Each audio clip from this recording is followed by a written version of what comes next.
আসসালামু আলাইকুম রহমতুল্লাহ। চলে আসলাম আমরা আমাদের মাদ্রাসার পুকুর পাড়ে। মাদ্রাসার পুকুরের চারপাশ পরিষ্কার করা হচ্ছে। এই দেখেন আমাদের মাদ্রাসার পুকুর, খুবই সুন্দর, বিশাল বড় পুকুর। অল্প কিছুদিনের ভিতরেই মাদ্রাসার পুকুরে মাছ চাষ করা হবে। এই জন্য চারদিক পরিষ্কার করতেছে ছাত্ররা। দেখেন খুব সুন্দর। এটার মধ্যে যদি মাছ চাষ করা হয় তা আমি মনে করি মাদ্রাসার জন্য খুবই ফলপ্রসূ হবে, খুব সুন্দর হবে। মাছ টাছ আর কেনার প্রয়োজন হবে না।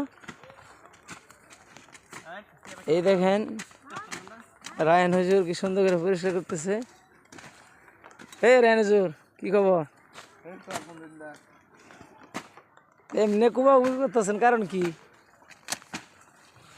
কারণটা আমি কিছু কোন? হ্যাঁ, মাদ্রাসায় মাছ ছাড়া হবে। মাদ্রাসা মাছ ছাড়া হবে। যাক, বিশাল বড় পুষ্কুনি দেখেন। এবারে পরামর্শ করা হয়েছে যে এই পুকুরে মাছ চাষ করা হবে। এই জন্য সবাই দোয়া করবেন যেন এই পুকুর দিয়ে মাদ্রাসা উপকৃত হয়। এই পুকুরে মাছ চাষ করে যেন মাদ্রাসার জন্য আয় হয়, এটা যেন আমরা করতে পারি, যেন দোয়া করবেন সবাই। আমাদের আর মাছ কিনতে হবে না মাদ্রাসা পুকুর থেকে। আমাদের আর মাছ কিনতে হবে না ইনশাল্লাহ। মাদ্রাসা যদি আমরা মাছ চাষ পর্যাপ্ত পরিমাণ করতে পারি তাহলে ইনশাল্লাহ এখান থেকেই খাওয়া দাওয়া চলবে। মাদ্রাসার ছাত্রদের জন্য মাছ আর কিনতে হবে না।